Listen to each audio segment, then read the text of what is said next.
Good afternoon friends, आप सभी का स्वागत है आपके अपने चैनल वर्चुअस में। मैं दुर्धनकर फॉर्मर SBIPO आज फिर से आपके लिए हाई लेवल पजल्स का एक बहुत ही प्यारा सेशन लेकर आया। आज हम डिस्कस करने वाले हैं एक tricky circular puzzle with double variable. इस सीरीज का ये 26वां सेशन है। ऑलरेडी 25 सेशंस में अपलोड कर चुका हूँ। अगर आप देखना चाहें तो चैनल पे जाके प्लेलिस्ट के सेक्शंस के अंदर आपको मिलेगा हाई लेवल पजल्स के नेम से एक प्लेलिस्ट। उसमें आप सभी के सभी सेशंस देख सकते हैं। सवाल SBIPO मेंस के लिए रहेगा। क्वेश्चन बहुत ही अच्छे लेवल का है। कुछ ही देर में सवाल देखेंगे, उससे पहले सभी से रिक्वेस्ट है चैनल को सब्सक्राइब कर लीजिए। साथ ही साथ नोटिफिकेशन बेल भी प्रेस करेंगे, जिससे जब भी कोई नया वीडियो हम आपके लिए लेकर आएँ तो उसका डायरेक्ट नोटिफिकेशन आपको मिल जाए। तो चलिए, क्वेश्चन आपके सामने है। पॉज कीजिए, पॉज करके अटेम्प्ट दीजिए, फिर इसके बाद इसका डिटेल सोल्यूशन देखिए। चलिए, आई होप आप सभी ने पॉज करके अटेम्प्ट कर लिया है। Let's see the solution. क्या गिवन था एक बार बारी बारी से हम पढ़ेंगे। क्या क्या इन्फॉर्मेशन हमें दी हुई है वो सारी इन्फॉर्मेशन हम नोट करेंगे। 8 persons PQRSTUV and X, all of them are sitting around a circular table. Some of them facing inside while some are facing outside. Each of the person is going to give different exams और 8 exam आपको यहाँ पर दिए हुए हैं। Also each of them has different examination date in the month of November. अब सभी के एग्जाम अलग अलग डेट्स पे हैं, तो डेट का भी वेरिएबल आ चुका है। 8 डेट आपको दे रखी है। अब यहाँ से आपकी इन्फॉर्मेशन स्टार्ट होती है। बारी बारी से हम पढ़ेंगे। एक बार सबसे पहले तो बेसिक आउटले बना लेते हैं, अरेंजमेंट बना लेते हैं। 1 2 3 4 5 6 7 8। एक केस और बना लेते हैं, क्योंकि मेंस का सवाल है तो 2 केसेस आप पहले से बना के रखें, ज़्यादा बेटर रहता है। चलिए sir. T sits third to the left of one who gives exam of IBPS clerk. T कहाँ बैठता है? IBPS क्लर्क के थर्ड लेफ्ट पे बैठता है। तो लिख लीजिए सर, IBPS क्लर्क और इसके 1 2 और 3 थर्ड लेफ्ट पे कौन आ गया सर? T आ गया। चलिए अगली इंफॉर्मेशन देखेंगे। Both S and V sit next to each other and face the same direction. ठीक है, S और V एक दूसरे के पास पास बैठेंगे, तो S और V को एक बॉक्स में बंद कर दीजिए। दोनों के दोनों इमीडिएट नेबर्स हैं और S और V का डायरेक्शन भी सेम है, तो इसके ऊपर आप इस तरह से सेम करके नोट कर लीजिए। R sits second to the right of X and has exam of UIIC assistant. तो ठीक है, R का एग्जाम UIC पे है और X के सेकंड राइट पे है। तो लेट्स से X ये है, इसके सेकंड राइट पे R है। R का एग्जाम कब है? R कौन सा एग्जाम दे रहा है? UIIC का एग्जाम दे रहा है। चलिए सर यहाँ से देखते हैं। R has exam after more than 1 person। एक से ज़्यादा लोगों के बाद R का एग्ज़ाम है। इसका मतलब R का एग्ज़ाम ना ही 5 तारीख को हो सकता है, ना ही 9 तारीख को हो सकता है, क्योंकि एक से ज़्यादा लोगों के बाद है। तो ठीक है सर, R के आगे एक और बात लिख लेते हैं, क्रॉस 5 एंड क्रॉस 9। बहुत ही बढ़िया।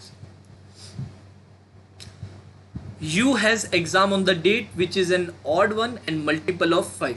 अब U का एग्ज़ाम ऑड पे है और 5 का मल्टीपल है, तो सर ऐसी 2 डेट्स आ रही हैं, एक तो 15 और एक आ रही है 25। तो U के आगे हम यहाँ पर लिख लेते हैं आइदर 15 और 25। बहुत ही बढ़िया। चलिए आगे बढ़ते हैं।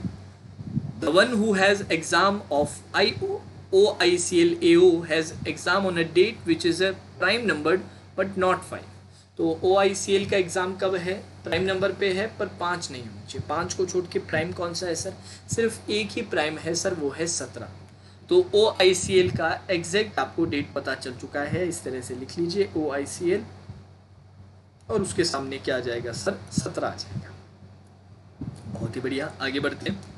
Only 1 person seats between the one who has exam of RBI assistant and the one who has exam of RRB clerk. Both of them face opposite direction. तो RBI और RRB क्लर्क में एक का डिफरेंस है, 1 person का difference रहेगा date wise नहीं, arrangement wise. RBI और RRB क्लर्क। ठीक है सर। इस तरह से नोट कर लिया और इन दोनों पे इस तरह से एरो डाल के ऊपर क्या लिख दिया, अपोजिट। चलिए sir, the one who has exam of IBPS PO has exam date which is a perfect square. Perfect square sir दो वैल्यूज दिखाई दे रही है, एक तो 9 दिखाई दे रही है और एक क्या दिखाई दे रही है, 25।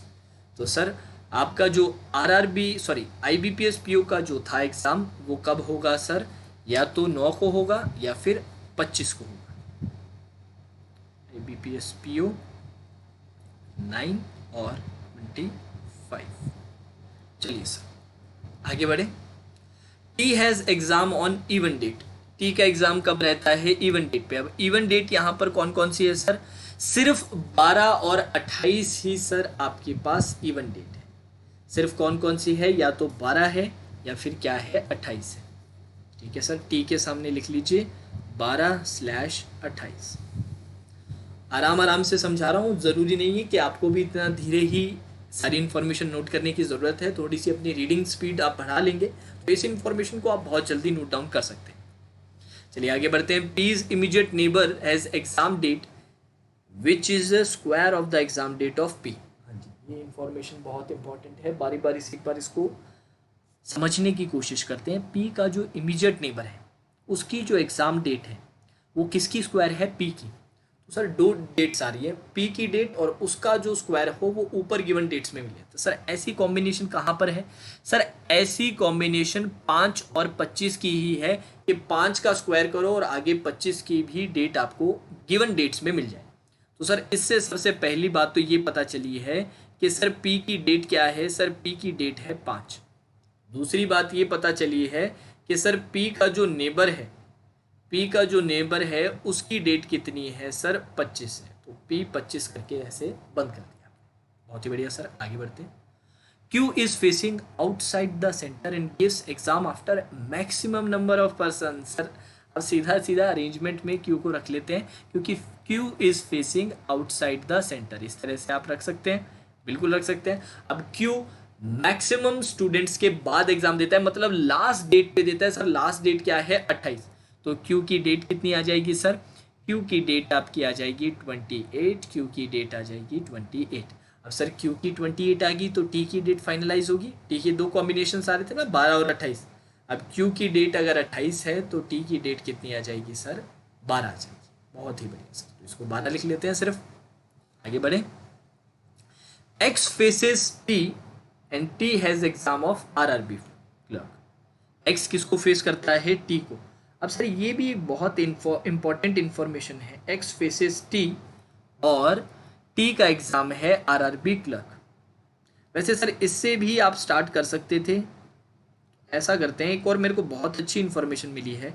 मैं ये क्यू वाली जो बात है जो मुझे पहले काफ़ी सही लग रही थी गिवन इन्फॉर्मेशन से, इसे स्टार्ट करने के लिए अब मैं इसके बारे में फिर से सोचूंगा। देखिए मैं सवाल जब सॉल्व करता हूँ ना, बिल्कुल आपके पर्सपेक्टिव से सॉल्व करता हूँ कि जब आप पहली बार सवाल सॉल्व कर रहे होंगे तो क्या क्या चीज़ें आपके दिमाग में चलेंगी। तो क्यू का मैं क्या कर देता हूँ, आउटसाइड फेसिंग लिख देता हूँ और उसका एग्जाम डेट क्या है, 28। अब मैंने इसको यहाँ से हटाया क्यों, क्योंकि सर यहाँ पर मुझे थोड़ी और बेटर इन्फॉर्मेशन मिली है, क्योंकि टी के रिगार्डिंग और इन्फॉर्मेशन है, एक्स के रिगार्डिंग भी इन्फॉर्मेशन है। सर एक्स और टी एक दूसरे को फेस कर रहे हैं, इससे आपको एक्स और टी का ओरिएंटेशन पता चल गया। अगर कोई दो बंदे अगर बाहर देख रहे होंगे तो क्या वो एक दूसरे को फेस कर सकते हैं, क्या नहीं कर सकते सर। तो जब भी आपके पास वेरिएबल के सम फेसिंग इनसाइड सम फेसिंग आउटसाइड का हो और ऐसी किसी दो पर्सन्स के बारे में इंफॉर्मेशन है कि they both are facing each other, या कोई किसी को फेस कर रहा है, तो इससे क्लियर हो जाता है कि both x and T R facing each other. तो लेट्स से मैं एक्स को यहाँ रख देता हूँ और अंदर फेसिंग है और उसके बिल्कुल सामने कौन आ जाएगा, टी, और टी यहाँ देख। अब सर टी का आपको क्या दे दिया है सर, एग्जाम भी बता दिया है। क्या एग्जाम है सर, RRB क्लर्क है। RRB क्लर्क भी आपने रख दिया सर, बहुत ही बढ़िया। अब सर और क्या दे रखा था सर, टी के आपको डेट भी दे रखी है। टी की डेट 12 है, ये 12 भी हमने क्या नोट कर दिया। सिमिलरली सर सेकेंड केस में भी जल्दी जल्दी भर लेते हैं बिना टाइम वेस्ट किए। टी 12 और ऊपर क्या आ गया सर, RRB क्लर्क आ गया सर, बहुत ही बढ़िया। तो सर ये इन्फॉर्मेशन हम हटा देते हैं, इसको यूज़ कर चुके हैं। देन सर इसके अलावा और क्या क्या यूज़ कर लिया है सर, आपने एक और चीज़ यूज़ कर ली थी कि टी का 12 है, तो इसको भी यहाँ से हटा दीजिए। अब सर आप चाहें तो टी से रिलेटेड इन्फॉर्मेशन यहाँ यूज़ कर सकते हैं, एक्स से रिलेटेड इन्फॉर्मेशन, क्योंकि टी और एक्स दोनों का ओरिएंटेशन पता है तो हम यूज़ कर लेते हैं। टी कहाँ पर है, आईबीपीएस क्लर्क के 1 2 3। अब सर आईबीपीएस क्लर्क की तो ओरिएंटेशन नहीं पता थी, टी की पता थी हमें तो। चलिए सर एक्स का देख लेते हैं फिर। एक्स का तो यहाँ पर यही दे रखा है ना, एक्स के सेकंड राइट पे आर है, तो एक्स के सेकंड राइट पे आर। आर कौन सा एग्जाम दे रहा है, यूआईआईसी का एग्जाम दे रहा है, ठीक है सर। आर ये रहा, आर कौन सा एग्जाम दे रहा है, यूआईआईसी का एग्जाम दे रहा है। अब यहाँ पर आप चाहें तो आईबीपीएस क्लर्क के रिगार्डिंग आप 2 केसेस बना सकते हैं, पर उसके बजाय मैं सजेस्ट करूँगा कि एक बार आप इन्फॉर्मेशन सारी यूज़ कर लो। मे भी 2 केसेस आपको इस तरह से बनाने की ज़रूरत ही ना पड़े। अभी के लिए मैंने इसको यहाँ से इरेज कर दिया, जो जो इन्फॉर्मेशन मैं यूज़ करता जा रहा हूँ उसको हटाता जा रहा हूँ, ठीक है सर। अब बाकी इन्फॉर्मेशन की ओर बढ़ते हैं। बहुत प्यार से समझाने की कोशिश कर रहा हूँ, ज़रूरी नहीं कि आपको भी इतना धीरे धीरे ही नोट करने की ज़रूरत है। नेक्स्ट इन्फॉर्मेशन है, V sits immediate right of the one who gives exam of RRB PO. V कहाँ पर है, आरआरबी पीओ के इमीडिएट राइट है सर। बहुत ही बढ़िया सर, आरआरबी पीओ लिखा, उसके इमीडिएट राइट पे कौन आ गया, वी आ गया, और ये बॉक्स में बंद सर। चलिए sir, Q sits between the one who gives exam of UIIC and IBPS PO. अब ये इंफॉर्मेशन भी बहुत क्रूशियल है यार। जब भी आपके पास सर्कुलर अरेंजमेंट दिया हुआ है, अब उसमें बोला जा रहा है क्यू यूआईआईसी और आईबीपीएस पीओ के बीच में बैठता है। जैसे कि मैं लीनियर फॉर्म में अगर आपको समझाऊं तो ऐसा बोला जा रहा है यूआईआईसी और आईबीपीएस पीओ के बीच में बैठ रहा है। अब सर ये तो सर्कुलर अरेंजमेंट है, सर्कुलर अरेंजमेंट में तो हर कोई किसी ना किसी के बीच में ही बैठा है, समझ रहे हैं मेरी बात। अगर क्यू इसके बीच में बैठा है तो सर मैं कहाँ पर भी यूआईसी आईबीपीएस रख दूं, उसके बीच में क्यू तो आएगा ही आएगा। तो सर इस लाइन का सिग्निफिकेंस क्या है, देखो यार, सर्कुलर अरेंजमेंट में इस इंफॉर्मेशन का सिग्निफिकेंस होता है कि यूआईआईसी के बिल्कुल इमीडिएट में यहाँ पर क्यू बैठा है और आईबीपीएस पीओ के भी बिल्कुल इमीडिएट में ऐसे क्यू बैठा है। मतलब यूआईसी और आईबीपीएस पीओ में एक का गैप है और उस गैप में कौन बैठा हुआ है, क्यू बैठा हुआ है। मुझे पता है काफ़ी लोग इसके रिगार्डिंग कमेंट करेंगे, तो अच्छे से सुनिएगा ये बात। सर्कुलर अरेंजमेंट में ये इन्फॉर्मेशन अगर दी जाए, लीनियर में बात बिल्कुल डिफरेंट हो जाती है, क्योंकि सारी चीज़ें, किसी भी 2 चीज़ के बीच में एक चीज़ हमेशा नहीं आती लीनियर में। लीनियर में इस बात का अलग सिग्निफिकेंस रहता है, पर सर्कुलर तो सर पूरा बंद है ना, पूरा बंद है तो हर 2 बंदों के बीच में तीसरा बंदा बैठा ही बैठा है सर। अब ये तो वही बात होगी अगर मैं बोल दूं कि R is sitting between X and T. Obvious सी बात है सर, चाहे मैं आर यहाँ रखता, यहाँ रखता, यहाँ रखता, यहाँ रखता, कहीं पर भी रखता, sir R is always between X and T. तो सर फिर इस लाइन का मतलब क्या हुआ सर, सर्कुलर अरेंजमेंट में इस लाइन का मतलब होता है यूआईसी और आईबीपीएस पीओ के बीच में एग्जैक्टली बीच में एक के गैप के साथ, मतलब यूआईसी और आईबीपीएस में एक का गैप है और उस गैप में क्यू बैठा हुआ है। अब सर यूआईआईसी तो हमारे पास था, यूआईआईसी के एक के गैप के साथ ऊपर तो आरआरबी क्लर्क आ रहा है, इसका मतलब दूसरे की तरफ गैप आएगा और एक्स पे आपका एग्जाम कौन सा आ जाएगा सर, आईबीपीएस पीओ आ जाएगा। आई होप आप सभी की ये बात क्लियर है। मुझे पता है इस जगह पे काफ़ी लोगों को डाउट आएगा। अब सर इनके बीच में कौन बैठा है, क्यू बैठा है। देखिए कितने प्यार से आपने क्यू को रख दिया। सर क्यू का क्या है, सर क्यू का है आपका 28। क्यू का क्या है, एग्ज़ाम डेट 28। चलिए सर ये रख दिया है और क्यू आउटसाइड फेसिंग तो आपने बना ही दिया था। अब इस इंफॉर्मेशन को इरेज कर देते हैं, ये यहाँ से हटाया, ये समझाया था तो इसको भी यहाँ से हटा देते हैं सर, बिल्कुल हटा दिया सर, कोई इशू नहीं। अब सर वो आईबीपीएस क्लर्क वाली जो बात थी, अब थोड़ी बातें हो रही है, रख सकते हैं क्या सर, 1 2 3 3 अवे है सर, 1 2 3 यहाँ पर आ सकता है क्यू पर, सर बिल्कुल आ सकता है, 1 2 3 यहाँ पर भी आ सकता है, 2 केस अब भी बन रहे हैं। तो एक बार इन्फॉर्मेशन और नोट यूज़ कर लेते हैं और नोट कर लेते हैं इन्फॉर्मेशन क्या जा रहा है हमारा। चलिए सर यहाँ से स्टार्ट करेंगे। P is an immediate neighbour of T and sits to the right of T। T कहाँ पर है, हाँ जी, T के बारे में ये इंपॉर्टेंट चीज़ आ गई। कैसे सर, P का एक इमीडिएट नेबर कौन था, 25 था। अब क्या बोला जा रहा है सर, T के इमीडिएट राइट पे P है, T के इमीडिएट राइट पे P है। अगर T के इमीडिएट राइट पे P है और सर T का डेट भी दे रखा था 12 तारीख, सर T का 25 तारीख हो सकता है क्या, सर T का क्या 25 तारीख हो सकता है, नहीं हो सकता सर, T का 12 तारीख बताया था ना, तो T यहाँ पर तो 25 आ नहीं सकता, तो ऑब्वियस बात है 25 किस तरफ आ जाएगा सर, उस तरफ आ गया। हाँ जी, ये कॉम्बिनेशन बैठ गई कि नहीं बैठ गई? तो सर एग्जैक्टली पता चल गया सर, इस तरह से आपकी कॉम्बिनेशन बैठेगी। ठीक है, अब सर टी का फेसिंग इनसाइड आउटसाइड अकॉर्डिंगली आपका इसका पूरा चेंज हो सकता है। जैसे TP25 लिखा है वैसे ही ये ऐसे भी आ सकता है कि TP25 भी आ सकता है डिपेंडिंग ऑन दी ओरिएंटेशन। ठीक है, चलो आगे बढ़ते हैं। और क्या दे रखा है, आगे बढ़ते हैं। सर ये TP25 वाली चीज़ रख सकते हैं क्या अभी के लिए? सर अभी नहीं रख पाएंगे, जैसे कि उस अंदर की जैसे नहीं सर, बिल्कुल रख सकते हैं ना। टी के इमीडिएट राइट आपने क्या बोला है? टी के इमीडिएट राइट पी को बोला है, तो यहाँ पर पी को रख दो। पी की डेट भी आपको पता है, पी की 5 आ गई और उसके पास कौन आना चाहिए 25 वाला, तो यहाँ पर क्या गया 25 वाला। रख सकते हैं कि नहीं रख सकते? बिल्कुल रख सकते हैं सर। यहाँ पर भी आपने P5 रखा और इसके पास किसे रख दिया 25 को रख दिया सर, तो बिल्कुल रख पा रहे हैं क्योंकि टी का ओरिएंटेशन तो पता ही हमें। तो चलिए सर फिर तो काफ़ी इन्फॉर्मेशन इरेज करने का मौका मिला है। यहाँ से ये हटा देते हैं, यहाँ से ये भी हटा देते हैं और यहाँ से ये भी हटा देते हैं सर। चलिए सर बहुत ही बढ़िया, अब आगे बढ़ते हैं। अब सर एक बात मुझे यहाँ पर दिख रही है, ये IBPS PO के रिगार्डिंग आप लोगों को दिखाई दिया क्या कि सर IBPS PO की या तो 9 होगी या फिर 25 होगी? सर 25 तो यहाँ पर है और IBPS PO यहाँ पर है। IBPS PO 25 हो सकता है क्या? नहीं सर, IBPS PO 25 थोड़ा ना होगा, तो फिक्स हो गया सर।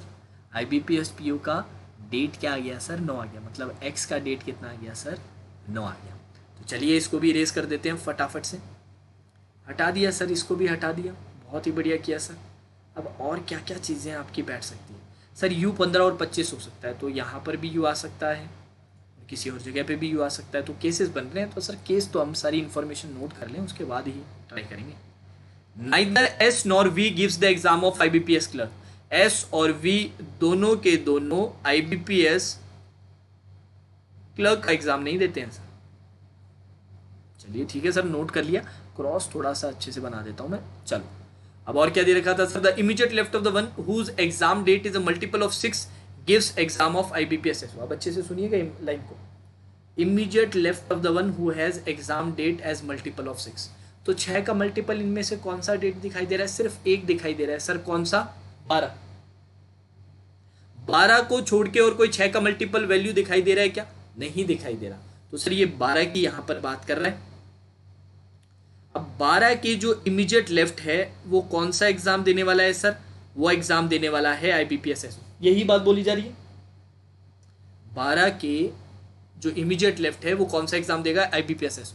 सर 12 तो हमारे पास था, 12 तो हमारे पास था, तो यहां पर क्या आ गया सर? IBPS SO आ गया सर, IBPS SO आ गया। इसको ब्रैकेट में नहीं डालेंगे, एक मिनट। ठीक है सर, बहुत प्यार से समझाने की कोशिश कर रहा हूँ जिससे किसी भी पॉइंट पे कंफ्यूजन ना हो। ऐसा ना हो कि सर यहाँ पर ये हो सकता था या वहाँ पे वो हो सकता था।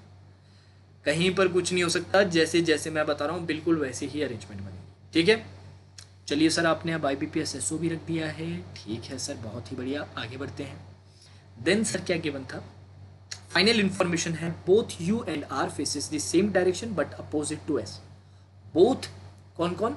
Both U and R। तो ठीक है सर, U और R के ऊपर क्या लिख लीजिए? सेम लिख लीजिए, और इधर अपोजिट डाल के क्या लिख लीजिए? S लिख लीजिए। ठीक है सर, अब स्टार्ट करें। काफ़ी चीज़ें कर ली हैं, स्टार्ट करें। ठीक है सर, अब क्या क्या चीज़ें सर? एक तो सबसे पहली जो मेरी कॉम्बिनेशन थी वो यहाँ पर T के रिगार्डिंग सर मेरे सवाल था दिमाग में। T के रिगार्डिंग सवाल ये था कि सर 2 जगह IBPS क्लर्क आ सकता है। तो सर ठीक है, वो दोनों कॉम्बिनेशन सब चेक कर लेते हैं। एक बार जब 1 2 3 यहाँ पर IBPS क्लर्क हो, और दूसरा केस जब 1 2 3 Q पर IBPS क्लर्क हो। यही 2 कॉम्बिनेशन है। बहुत ही बढ़िया सर, तो इसको क्या कीजिए? हटा दीजिए, क्रॉस कर देता हूँ।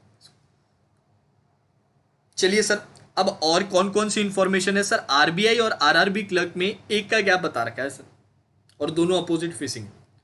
RBI और RRB क्लर्क कहाँ कहाँ आ सकता है सर? यहाँ पर RBI रखा, एक का गैप RRB क्लर्क नहीं आ सकता। यहाँ RBI रखा, एक का गैप RRB क्लर्क बिल्कुल आ रहा है सर। RRB क्लर्क तो डायग्राम में आ रखा है ना, एक का गैप यहाँ तो नहीं आ सकता, दूसरी तरफ क्या आ जाएगा सर? RBI आ जाएगा। चलिए RBI सेट कर दिया सर। RBI और RRB का जो डायरेक्शन है वो अपोजिट है, तो ऊपर की तरफ डाल लीजिएगा। सर आरआरबी क्लर्क यहाँ पे तो इस तरफ तो एक का गैप नहीं आ सकता, उस तरफ तो आ सकता है सर, बिल्कुल आ सकता है।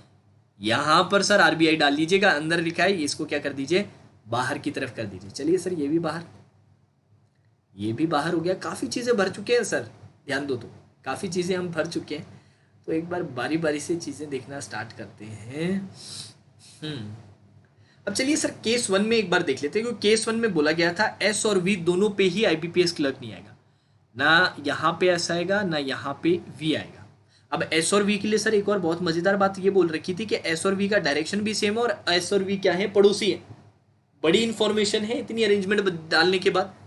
तो सर एस और वी को कहाँ बिठा सकते हैं, कोई जगह बची है क्या एस और वी के लिए? एस और वी यहाँ पर खाली नहीं मिल रहा सर, यहाँ तो रखने के लिए आपने मना ही कर दिया था एस और वी। ये कॉम्बिनेशन तो आप बना ही नहीं पाओगे, ये कॉम्बिनेशन तो आप बना ही नहीं पाओगे। ठीक है सर, एस और वी यहाँ पर भी नहीं, यहाँ पर भी नहीं, यहाँ पर भी नहीं, यहाँ पर भी। सर ये केस क्या हो गया सर, ये केस तो एलिमिनेट हो गया सर, ये केस एलिमिनेट हो गया। अब यही चीज़ यहाँ पर देखते हैं सर, आईबीपीएस क्लर्क के सामने एस एंड वी नहीं आ सकते, कोई प्रॉब्लम नहीं है सही है। यहाँ तो हमने क्यू को असाइन किया है आईबीपीएस क्लर्क, तो ये तो हटा दीजिए। अब सर ये एस और वी में अब भी इंटरेस्टेड हूँ, क्योंकि एस और वी से रिलेटेड बहुत सारी इन्फॉर्मेशन है। एस और वी दोनों एक साथ आने चाहिए सर। अच्छा, एस और वी एक साथ आने चाहिए हैं, और आरआरबी और दोनों का डायरेक्शन क्या होना चाहिए, सेम होना चाहिए, ये बात।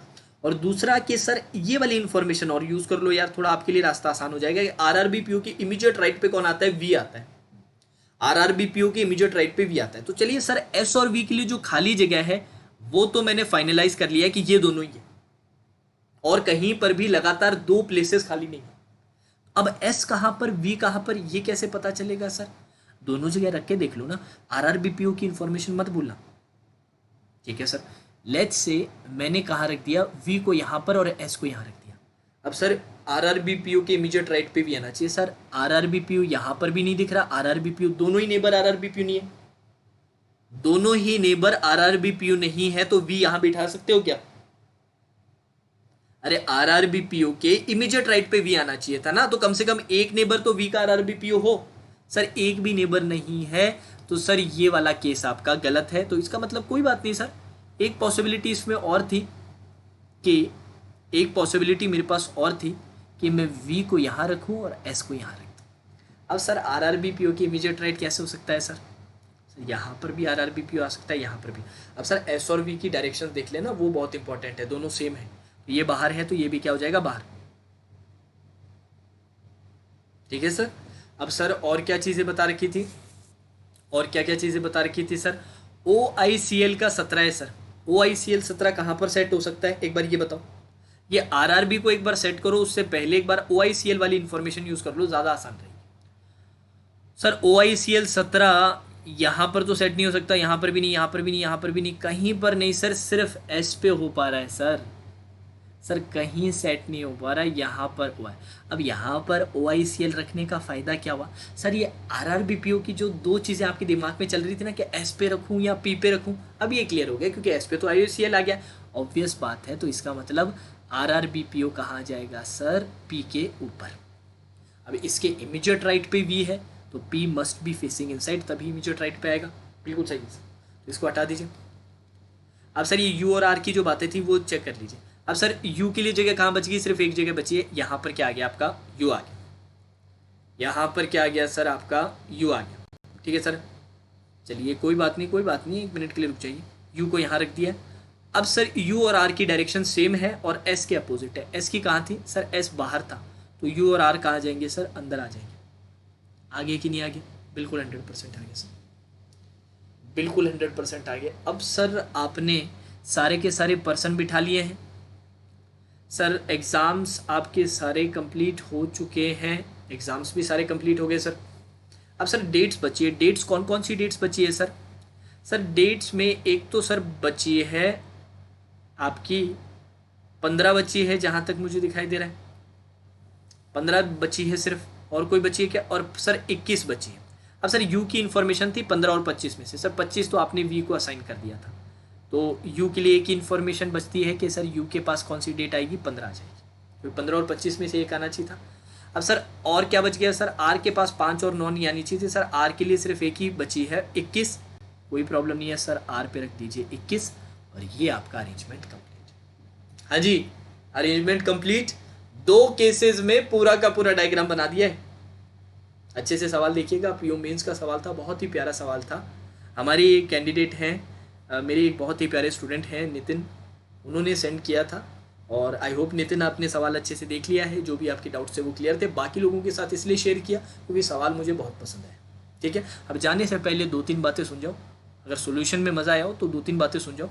अभी तक अगर टेस्ट सीरीज आपने परचेज नहीं की है, बाई आउट नहीं किया, या फिर ऐसा लग रहा है कि सर और टेस्ट सीरीज खरीदने की ज़रूरत है, तो यार इस बार मेरा सजेशन ले लो और प्रैक्टिस मॉक की टेस्ट सीरीज खरीद लो। बहुत ही रिलेवेंट और न्यू पैटर्न कंटेंट है। जो प्लस में मैं बहुत सारे सवाल कराता हूँ या स्पेशल में भी करवाता हूँ, मैं बहुत सारे सवाल उनसे ही इंस्पायर होकर करवाता हूँ, वहाँ से मैं रेफरेंस हमेशा लेता हूँ। ठीक है, अब इसका लिंक आपको डिस्क्रिप्शन में मिल जाएगा। फ्री टेस्ट का लिंक है, एक बार फ्री टेस्ट देके देखो, पसंद आता है तो डिफरेंट प्लान्स इनके यहाँ पर अवेलेबल है। 1 महीना, 6 महीना, 12 महीना।